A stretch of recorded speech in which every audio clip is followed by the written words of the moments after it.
स्वागत है दोस्तों आप सभी का पीडीआर एकेडमी में। और मैं हूँ रिचा। देखिए आज का जो हमारा टॉपिक है वो क्या है, मलेरिया रोधी दवा हाइड्रोक्लोरिन। ठीक है, अब इसमें हम देख लेते हैं कि ये चर्चा का कारण क्यों है। तो देखिए, हाल ही में सरकार ने मलेरिया रोधी दवा हाइड्रोक्लोरिन को अनुसूची H1 के तहत क्या है अधिसूचित कर दिया है। और स्वास्थ्य मंत्रालय ने अधिसूचना जारी कर हाइड्रोक्लोरिन और उसके फॉर्मूले के साथ बनने वाली सभी दवाओं को ड्रग्स एंड कॉस्मेटिक्स अधिनियम ड्रग एंड कॉस्मेटिक एक्ट की अनुसूची में क्या किया है, शामिल किया है। उसके बाद हम देखते हैं कि इसकी पृष्ठभूमि क्या है। तो देखिए, सरकार ने क्या है आम लोगों को मलेरिया रोधी दवा हाइड्रोक्लोरिन का इस्तेमाल कोरोना वायरस के इलाज में ना करने की क्या दी है, चेतावनी दी है। हाल ही में एक रिपोर्ट में मलेरिया की दवा हाइड्रोक्लोरिन को कोविड-19 के इलाज में कारगर बताया गया था, जिसके बाद इस दवाई की क्या है बिक्री काफ़ी ज़्यादा क्या थी, बढ़ गई थी। उसके बाद तेजी से बढ़ती बीमारी जो है वो कोविड-19 यानी कोरोना वायरस, इस दवा में क्या है काफ़ी असरदार माना जा रहा था। लेकिन जल्दबाजी में इसके इस्तेमाल को रोकने के लिए क्या है भारत ने इसके निर्यात पर भी क्या लगा दिया, बैन लगा दिया। यानी पहले क्या है ये भारत इसे निर्यात भी कर रहा था, लेकिन अब जैसे ही उसे ऐसी चीज़ें लग रही है कि जल्दबाजी में इसका इस्तेमाल नहीं करना चाहिए, तो उसने निर्यात भी क्या कर दिया है, बंद कर दिया है। ड्रग्स एंड कॉस्मेटिक्स नियमों के तहत अनुसूची H1 के तहत वर्गीकृत दवाओं को ओवर द काउंटर यानी दवाई की पर्ची के बिना नहीं बेचा जा सकता। यह अनुसूची वर्ष 2013 में पेश की गई थी। इससे पहले इससे पहले Indian council of medical research ICMR ने फ्रंट लाइन चिकित्सा कर्मियों और उच्च जोखिम वाले लोगों को इस दवा की क्या है सिफारिश की थी, जो कोरोना वायरस रोगों के क्या है संपर्क में थे।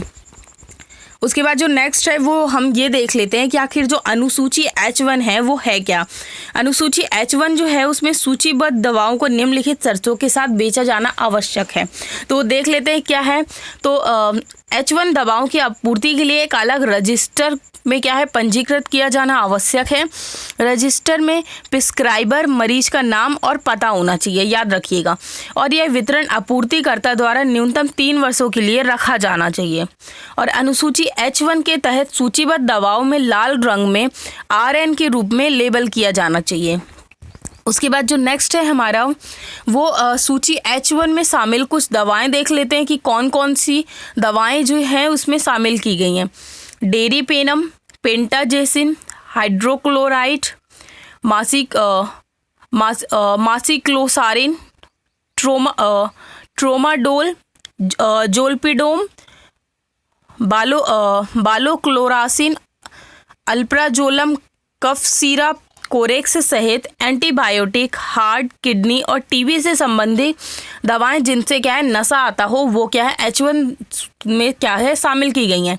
और H1 अनुसूची में शामिल दवाओं की लेवलिंग अन्य दवाओं से क्या होती है, अलग होती है। इसके अलावा शराब और सिगरेट के तहत इनके पैकेट पर भी क्या है चेतावनी लिखी होती है।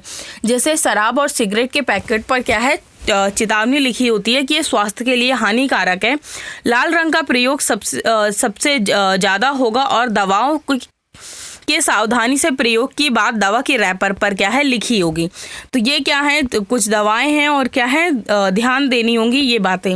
उसके बाद हम कारण देख लेते हैं कि क्या कारण है।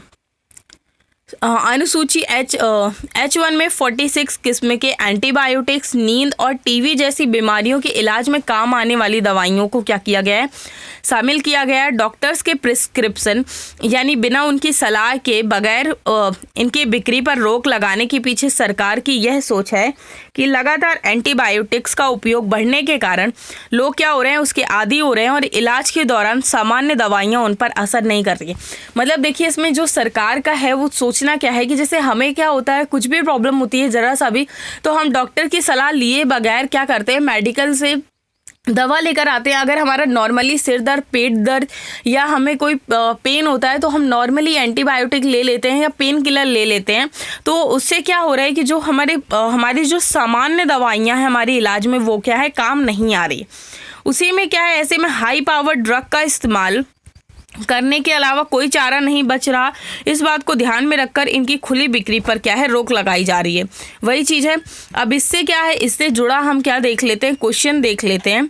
तो देखिए इस क्वेश्चन में आप ध्यान से देखिएगा क्या है। जो पहला है, सरकार ने कोविड-19 के इलाज के लिए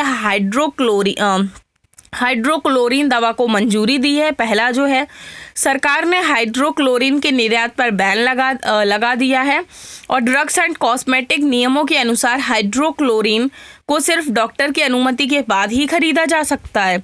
अब इनमें से कौन सा कथन सही है? केवल एक और तीन, केवल एक और दो, केवल दो और तीन। अगर आप ये वीडियो देख रहे हैं तो थोड़ा सा वीडियो रोक कर और आप इस वीडियो में को क्या है ध्यान से सोचिएगा।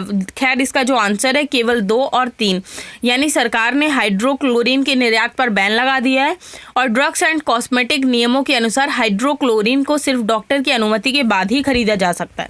इसकी हम व्याख्या देख लेते हैं कि क्या है। सरकार ने क्या है, आम लोगों को मलेरिया रोधी दवा हाइड्रोक्लोरीन के इस्तेमाल कोरोना वायरस के इलाज में ना करने की क्या चेतावनी दी है। हाल ही में एक रिपोर्ट में मलेरिया की दवा हाइड्रोक्लोरीन को कोविड-19 के इलाज में क्या बताया गया था? कारगर बताया गया था।